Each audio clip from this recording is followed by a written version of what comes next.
Hello hello students, आप लोग कैसे हैं। मेरे उम्मीद से आप लोग अच्छे होंगे। चलिए मैं आप लोगों के सामने अगेन रूबरू हूँ। तो मेरा नाम साजिद। हम लोग पढ़ रहे थे क्लास 9th में निर्देशांक ज्यामिति, जिसको बोलते हैं इंग्लिश में कोऑर्डिनेट ज्योमेट्री या नियामक ज्यामिति, जो हम लोग का मेरे अकॉर्डिंग मेरे अनुसार भाई कंप्लीट हो गया आप लोगों का चैप्टर। तो आप अगर कोई भी पब्लिकेशन का बुक उठा के देखिएगा, जैसे एनसीईआरटी का या फिर अदर पब्लिकेशन का भी, लेकिन आपको मैं बता दूं कि हम फुल्ली फोकस सिर्फ एनसीईआरटी पे नहीं करते हैं। जो आप लोगों को यूट्यूब में जो वीडियो आपको डालते हैं ना, ओनली एनसीईआरटी बुक से कवर नहीं कर, एनसीईआरटी बुक से सिर्फ फोकस होकर नहीं करते हैं आप लोगों को पढ़ाते हैं, बल्कि अदर पब्लिकेशन का भी बुक को फोकस में रख के ही पढ़ाते हैं आप लोगों का, ठीक है ना। तो आपका जो चैप्टर कंप्लीट हो चुका है निर्देशांक ज्यामिति या नियामक ज्यामिति, शायद 8 से लेकर 9 या 10 लेक्चर होगा। तो आप लोग प्ले लिस्ट में जाके देख सकते हैं, ठीक है। अगर आप लेक्चर नंबर 1, 2, 3 करके देखिएगा तो आपका अच्छी तरह से कवर हो जाएगा ये चैप्टर, ठीक है ना। और कोई भी पब्लिकेशन का बुक, जैसे आप लोग एनसीईआरटी तो है ही, ठीक है ना, आप लोग ऐसे वगैरह देखिएगा, क्वेश्चन बन जाएगा आप लोगों से, ठीक है भाई। मैं उम्मीद करता हूं कि आप लोग को निर्देशांक ज्यामिति या नियामक ज्यामिति जो चैप्टर आप लोगों को हम पढ़ा चुके हैं बढ़िया से समझ में आया होगा। अगर इसमें कुछ डाउट रहता तो आप कमेंट के द्वारा हमसे कुछ भी पूछ सकते हैं। तो चलिए चलते हैं भाई, आज करेगा हम लोग का इंट्रोडक्शन क्लास, और हम लोग एक न्यू चैप्टर शुरुआत कर रहे हैं, बोलते हैं इंग्लिश में लीनियर इक्वेशन इन 2 वेरिएबल्स, और हम लोग का है अध्याय 4, मतलब चैप्टर 4 है।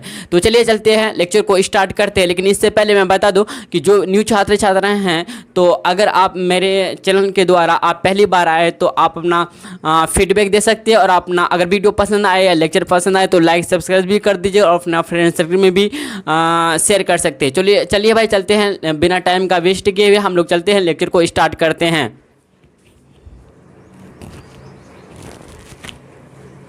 देखिए फर्स्ट क्वेश्चन भाई हम लोग का समीकरण मतलब इक्वेशन क्या है, ठीक है ना। ऐसे दो व्यंजक या बहुपद, मतलब पोलिनोमियल्स जो चर वेरिएबल्स। अच्छा आपको हम बताएंगे, फिलहाल अभी कुछ समझ लीजिए।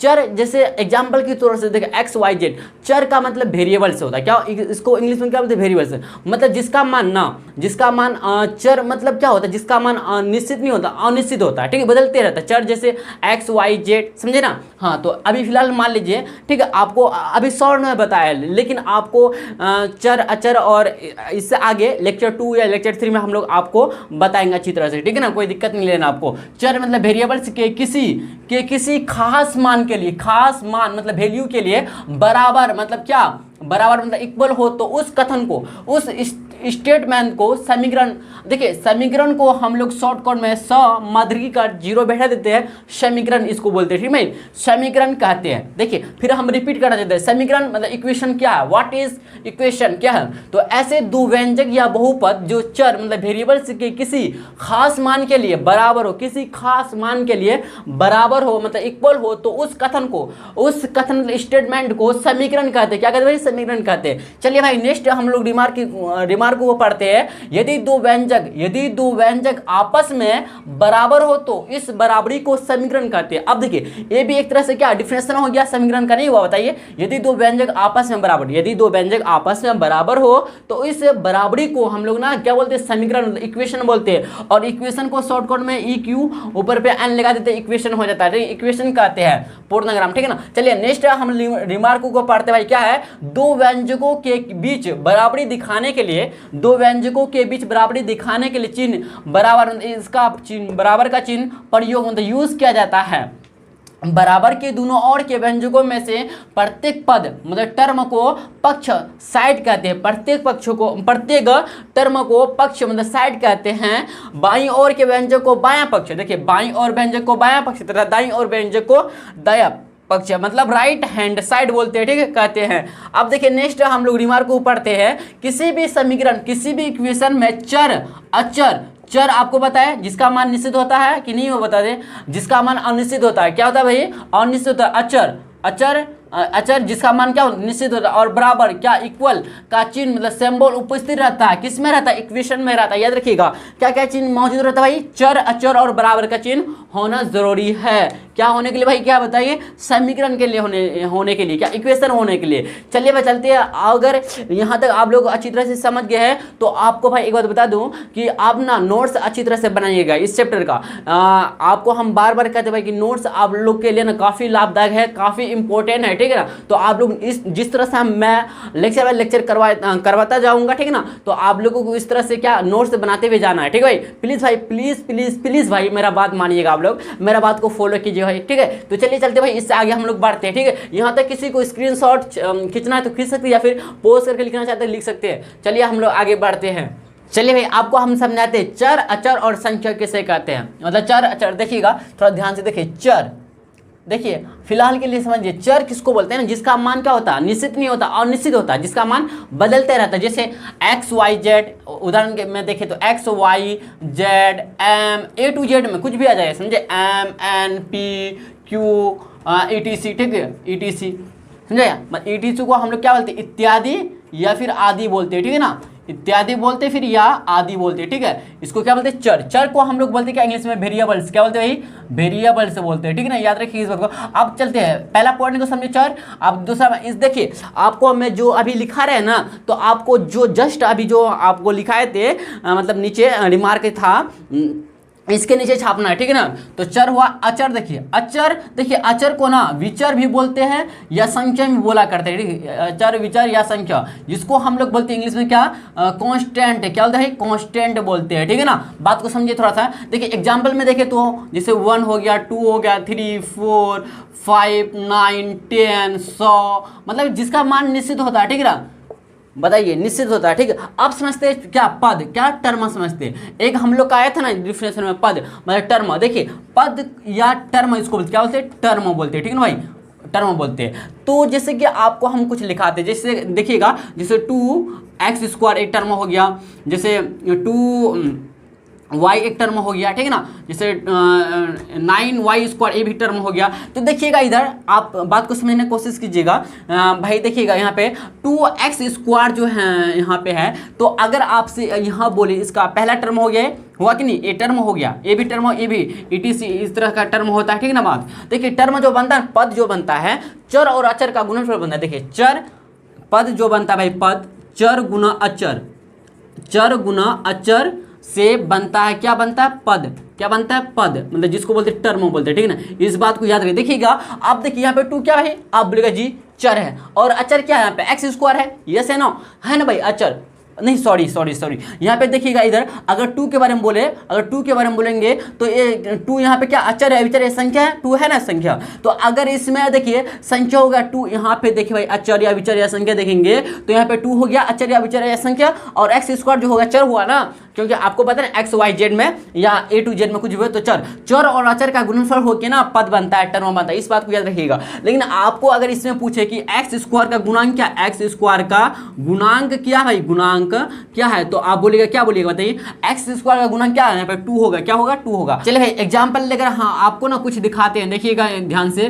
जैसे कि मान लेते हैं एग्जाम्पल में x² + y² + 2xy, एंड दूसरा मानते, पहला व्यंजक मान लेते हैं, दूसरा व्यंजक x - y का होल स्क्वायर, x - y का होल स्क्वायर, इसके बाद +4xy मान लेते हैं, ठीक है ना, x - y का होल स्क्वायर +4xy। देखिए इसमें x = 1 मान लेते हैं एंड x = 2 मान लेते हैं, ठीक है ना। तो x = 1 जो है पहला व्यंजक के लिए, ये पहला व्यंजक क्या भाई, ये पहला व्यंजक, ये दूसरा सेकंड व्यंजक है, ठीक है ना। देखते आपको हम बताएं ना, तो 2 व्यंजकों के बराबरी को हम लोग समीकरण बोलते हैं। देखते हैं समीकरण होता है कि नहीं होता, देखेंगे। देखिए x का वैल्यू 1 रखने पर, x 1 और y का वैल्यू कितना, सॉरी यहाँ पे कितना होगा बताइए, यहाँ पे x = 1 एंड y = 2 होगा यहाँ पे, क्या भाई, सॉरी यहाँ पे y बराबर कितना, 2, ठीक है ना। x = 1 एंड y = 2 रखने पर, y = 2 रखने पर देखिएगा ध्यान से, हम पहले व्यंजक के लिए लिख रहे हैं। देखिए x² + y² + 2xy है, इसका वैल्यू पुट कीजिए। देखिए x² की जगह 1 का स्क्वायर प्लस y का स्क्वायर की जगह 2 का स्क्वायर प्लस 2 गुना एक्स वाई, तो 1 गुना वाई कितना 2 है। देखिएगा अब देखिए, दो एक एक में एक का स्क्वायर 1 होगा, 2 का स्क्वायर 4 होगा, और 2 गुना 2 4 गुना 1 4 ही होगा, तो कितना है बताइए 9 आ गया। 4 4 8 1 9 आ गया। इधर देखिएगा दूसरा व्यंजक लिए, ये क्या सेकंड व्यंजक, क्या दूसरा व्यंजक हम लोग का दूसरा व्यंजक क्या, यही तो है दूसरा व्यंजक। तो देखिएगा तो क्या है, देखिए x माइनस वाई का होल स्क्वायर है प्लस 4xy है ना, x बराबर कितना 1 एंड y बराबर 2 रखने पर लिख दीजिएगा यहाँ पे, ठीक है। देखिए हम चलते हैं, देखिए x बराबर 1 रखेंगे, y बराबर कितना 2 रखेंगे, तो 1 माइनस 2 का होल स्क्वायर प्लस 4 गुना xy, x की जगह 1 रखेंगे और y की जगह 2 रखेंगे, ठीक है ना। देखिए 1 माइनस 2 जाएगा तो -1 हो जाएगा, -1 का स्क्वायर 1 हो जाएगा प्लस, अब देखिए 4 तो 8, 8 गुना 1 कीजिए तो 8 मिलेगा बराबर 9। देखिए भाई मिला कि नहीं, मिला ना। तो इसको बोलेंगे क्या, हम लोग जो बोलेंगे x square plus y square plus 2xy जो है बराबर हो गया x minus y square plus 4xy। इसी को हम लोग बोलेंगे क्या बोलेंगे बताइए, इसी को बोलेंगे हम लोग इक्वेशन, क्या बोलेंगे भाई इक्वेशन बोलेंगे, मतलब समीकरण बोलेंगे, समझे नहीं, मतलब समीकरण बोलेगा, इस बात समीकरण बोलेंगे, ठीक ना।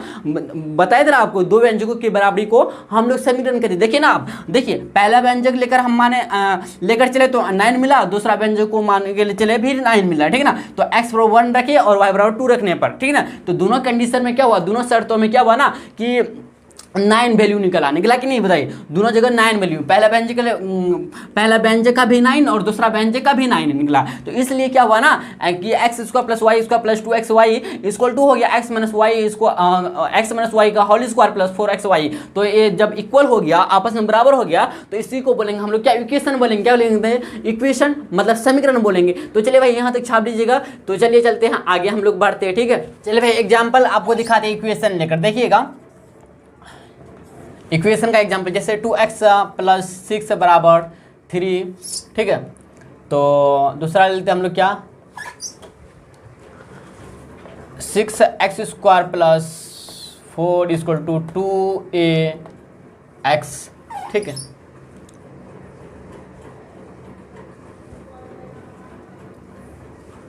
तीसरा ले लेते हैं, वो x प्लस 3 इक्वल टू 6। देखिए भाई इसमें अगर आपको हम बोलेंगे, जैसे हम ये सब क्या इक्वेशन है, क्या इक्वेशन का क्या है उदाहरण है, एग्जांपल है, ठीक है, इक्वेशन का, जिसको बोलते हैं क्या इंग्लिश में समीकरण, सॉरी हिंदी में क्या बोलते हैं समीकरण, और इंग्लिश में इक्वेशन बोलते हैं, ठीक है ना। तो देखिए इक्वेशन हम लोग जो पढ़ेंगे इक्वेशन मतलब क्या बोलते हैं समीकरण, तो पढ़ेंगे एक चर वाले रेखीय समीकरण, फिर दो चर वाले रेखीय समीकरण पढ़ेंगे, ठीक है ना। तो अभी फिलहाल समझिए क्या इक्वेशन मतलब समीकरण है, ठीक है ना। तो अगर इसमें चलेंगे हम लोग, अगर इसमें बात बोले हम क्या 2x प्लस 3 इक्वल टू 6 में बोले, तो यहाँ पे देखिएगा अगर 2x प्लस 3 इक्वल टू यहाँ पे 6 लेते हैं, ठीक है ना। तो आपसे बोलेंगे भाई क्या 2x प्लस 3 जो है ये क्या है LHS है, क्या भाई इसको बोलते हैं क्या LHS। LHS का फुल फॉर्म क्या होता है, मतलब इसका पूरा नाम क्या होता है, लेफ्ट हैंड साइड, क्या होता है भाई लेफ्ट हैंड साइड होता है, ठीक है ना, लेफ्ट हैंड साइड। L से मतलब लेफ्ट हो गया, S से हैंड हो गया, S से साइड हो गया, ठीक है ना। अगर आपको बोले हिंदी में क्या बोलेंगे, इसको बोलेंगे क्या बायां पक्ष, क्या बोलेंगे बायां पक्ष बोलेंगे, ठीक है ना, बायां पक्ष बोलेंगे, इस बात को याद रखिएगा बायां पक्ष। आप देखिए इसको 6 को क्या बोलेंगे हम लोग बताइए, 6 को बोलेंगे RHS, क्या बोलेंगे RHS, ठीक है। तो इसको बोलते पूरा नाम क्या है right hand, RIGH right hand side, ठीक है ना। और इसको हिंदी में बोलेंगे तो क्या बोलेंगे हिंदी में बताइए, हिंदी में बोलेंगे इसको क्या दायां पक्ष, क्या बोलेंगे भाई दायां पक्ष बोलेंगे, ठीक है ना, दायां पक्ष बोलेंगे। तो इसी तरह से अगर एक और ले रेखीय मतलब समीकरण ले, एक समीकरण मतलब इक्वेशन लेंगे, देखिएगा ध्यान से,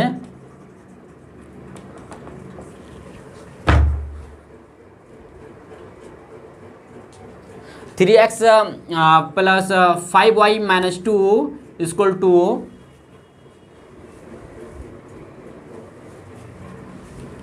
7x माइनस 6y प्लस 8 लेते हैं, ठीक है ना। ये दोनों क्या आपस में क्या बराबर है, तो इसी को बोलेंगे इक्वेशन बोलेंगे ना। तो क्योंकि दो व्यंजकों के बराबरी को हम लोग समीकरण बोलते हैं, मतलब इक्वेशन बोलते हैं, ठीक है ना। तो देखिएगा 3x प्लस 5y माइनस 2 जो यहाँ पे है, इसी को बोलेंगे हम लोग क्या बोलेंगे बताइए LHS बोलेंगे, मतलब लेफ्ट हैंड साइड बोलेंगे, लेफ्ट हैंड साइड बोलेंगे, जिसको हम लोग हिंदी में बोलते क्या बोलते हैं बायां पक्ष, क्या बोलते हैं भाई बायां पक्ष बोलते हैं, इस बात को याद रखिएगा, ठीक है ना। हाँ, अगर इसमें देखेंगे 7x माइनस 6y प्लस 8, इसको क्या बोलेंगे फिर हम लोग RHS बोलेंगे। क्या RHS मतलब राइट हैंड साइड, क्या बोलेंगे राइट हैंड साइड बोलेंगे, ठीक है ना, हैंड साइड बोलेंगे। और इसको हिंदी में क्या बोलेंगे बताइए, दायां पक्ष बोलेंगे, दायां पक्ष बोलेंगे, ठीक है ना भाई, याद रखिएगा, क्या रखिएगा, दायां पक्ष बोलेंगे। तो चलिए आप अच्छी तरह से समझ गए जिसको किसको हम लोग लेफ्ट हैंड साइड बोलते हैं, मतलब LHS किसको बोलते हैं और RHS किसको बोलते हैं, ठीक है ना। तो आप अच्छी तरह से समझ गए होंगे।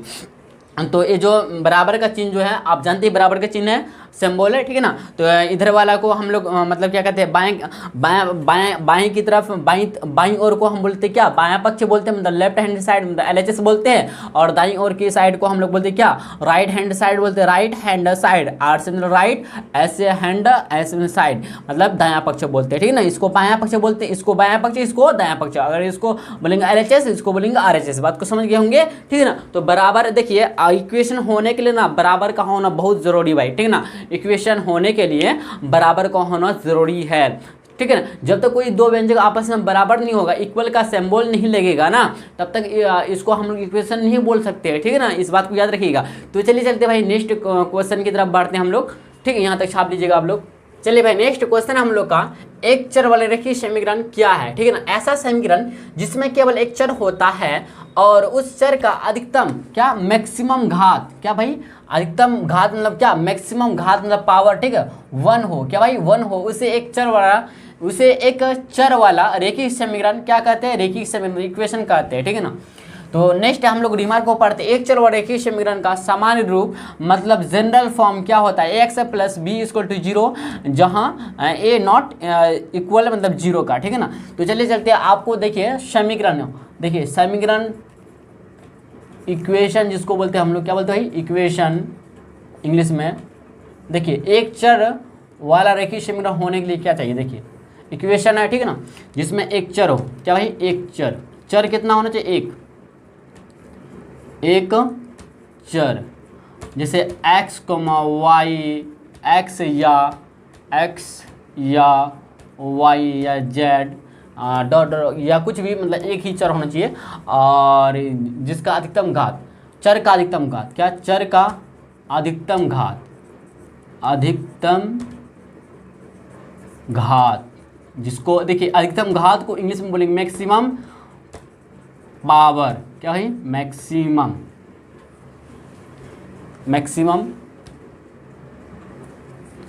समझ रहे हैं ना, अधिकतम घात मतलब मैक्सिमम पावर, घात को इंग्लिश क्या बोलते हैं, पावर कितना होना चाहिए बताइए, 1, कितना होना चाहिए, 1 होना चाहिए, कितना 1 होना चाहिए। और ठीक है ना। तो क्या करा, देखिए ऐसा समीकरण जिसमें केवल एक चर होता और इस चर का अधिकतम घात पावर 1 हो, उस चर वाला, तो तभी हम बोलेंगे इस समीकरण को क्या बोलेंगे, तब बोलेंगे एक चर वाला रेखीय समीकरण में, एक चर वाला रेखिक समीकरण, तब बोलेंगे रेखिक समीकरण, ठीक है ना भाई। तब बोलेंगे हम लोग, कब बोलेंगे, जब जिस इक्वेशन में मतलब जिस समीकरण में ना एक चर हो, x या y या z या ABCD में कुछ भी A to Z में, ठीक है, चर का अधिकतम घात मतलब मैक्सिमम पावर, क्या, मैक्सिमम पावर जो होना चाहिए भाई, कितना, 1 होना चाहिए, क्या भाई, 1 होना चाहिए, ठीक है ना। तो तब समीकरण, इस इक्वेशन को बोलेंगे, मतलब इस समीकरण को बोलेंगे एक चर वाला रेखीय समीकरण बोलेंगे। इस तरह से आप छाप लीजिएगा। चलते एग्जांपल लेकर आपको दिखाते, देखिएगा, इसे 2x प्लस 5 इक्वल टू 0, ठीक है। तो x/2 प्लस 2 इक्वल टू 0 या 4 इक्वल टू 0, ठीक है ना।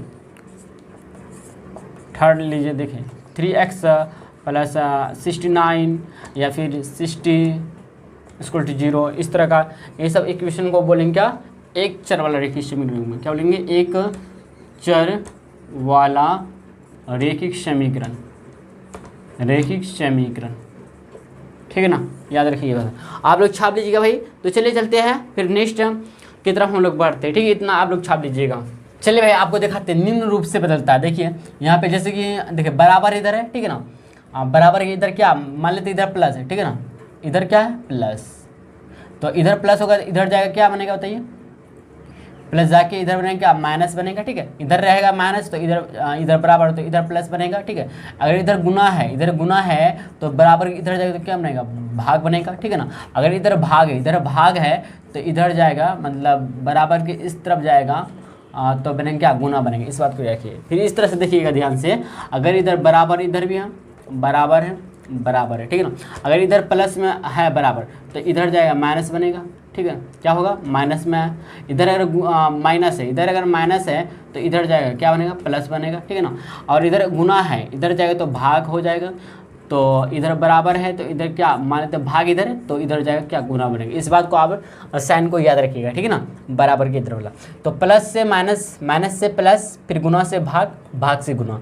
अगर इधर आरएचएस से देखते हैं तो प्लस से माइनस, माइनस से प्लस हो जाएगा, गुना से भाग, भाग से फिर गुना हो जाएगा। याद रखिए इस बात को। जैसे कि एग्जाम्पल लेकर दिखाते हैं आपको।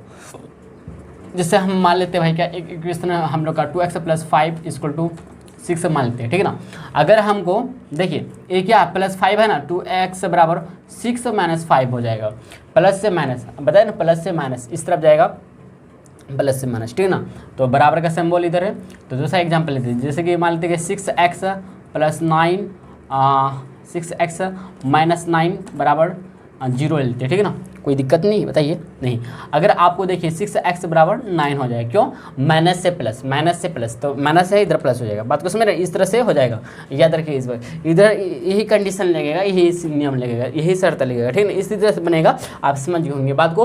तो चलिए चलते भाई, नेक्स्ट हम लोग रिमार्क को पढ़ते हैं। यदि किसी समीकरण के दोनों पक्ष एक तरफ से दूसरे पक्ष ले जाते हैं, दोनों समीकरण, यदि किसी समीकरण के दोनों पक्ष मतलब दोनों साइड को ना एक तरफ से दूसरे तरफ लेकर जाते हैं, तब उसका चिन्ह सिंबल नहीं बदलता है। देखिए क्या कहा था, जैसे आपको हम ना एग्जाम्पल देकर दिखाते हैं इसी को।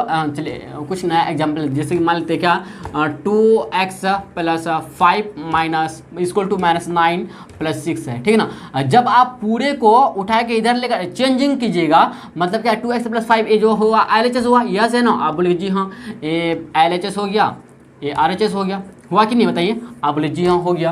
तो जब LHS से RHS बदलेगा, RHS से LHS बदलेगा, तो मतलब RHS की जगह आप 9 + 6 लिख दीजिएगा और 2x + 5 पूरे को उठा के लेकर आइएगा, तो सिंबल कुछ नहीं बदलेगा, जैसा है वैसा रहेगा। बात को समझे, नहीं समझे। जैसे एग्जाम्पल दूसरा देखते हैं। देखिए जैसे कि मान लेते क्या, हम लोग का 2x + 9 = है क्या, 6 + 10 है, ठीक है ना। तो इसको बोलेंगे क्या, LHS बोलेंगे, यस है ना। इधर बोलेंगे क्या, RHS बोलेंगे। इतना तो समझते हैं आप लोग ना। तो देखिए जब हम LHS से RHS में चेंजिंग करें, मतलब LHS का RHS में रखेंगे, RHS का LHS में रखेंगे, मतलब 6 + 10 को इधर LHS में लेकर आएंगे और LHS को RHS में लेकर जाएंगे, 2x + 9 को। तो इस कंडीशन में क्या होगा, सिंबल नहीं बदलेगा, नो चेंजिंग। क्या होगा, चेंजिंग जो होगा ना, चेंजिंग जो होगा, चेंजिंग जो होगा ना, चेंज कुछ नहीं होगा। याद रखिए, जब हम ना एक पक्ष को दूसरे पक्ष में लेकर जाते हैं, और लेकिन सभी को पूरे टर्म को लेकर जाएंगे, तब होगा, इस कंडीशन को फॉलो करेगा। लेकिन अगर ऐसा करेंगे हम क्या, कि 2x + 9 इधर लेकर चलेंगे, लेकिन 6 ही इधर रखेंगे और +10 जो रहेगा, फिर साइन, मतलब पूरे को लेकर जाएंगे तब साइन नहीं बदलेगा। याद रखिएगा, जब पूरे टर्म को एक साथ लेकर जाएंगे तब नहीं बदलेगा साइन, पूरे को लेकर जाएंगे तब। जैसे मान लेते फिर एग्जाम्पल तीसरा देखिए। जैसे कि मान लेते क्या, 2x² + 5 = है क्या, 6 + 9 है। तो अगर आप पूरे को उठा के इधर लेकर आइएगा, 6 + 9 = और इधर को पूरे इधर लेकर आए 2x + 5 इधर लेकर, तो साइन नहीं बदलेगा। लेकिन अगर आप ऐसा करते क्या, 2x² + 5 है और इधर 6 है, अगर आप क्या करते हैं ना, कि 9 को इधर रहने दीजिए और 6 को लेकर इधर आएगा, तो साइन बदल जाएगा भाई। तो -6 हो जाएगा इधर आने के बाद, ठीक है ना। बात को समझे, बात को समझे कि नहीं, आप समझ गए होंगे। तो चलिए चलते हैं, आज के लिए इतना ही। हम लोग फिर मिलते हैं लेक्चर नंबर आज का 1 मान लीजिए, लेक्चर नंबर 2 मिलते हैं भाई, ठीक है। तो चलिए चलते भाई, आज के लिए इतना ही, ठीक है।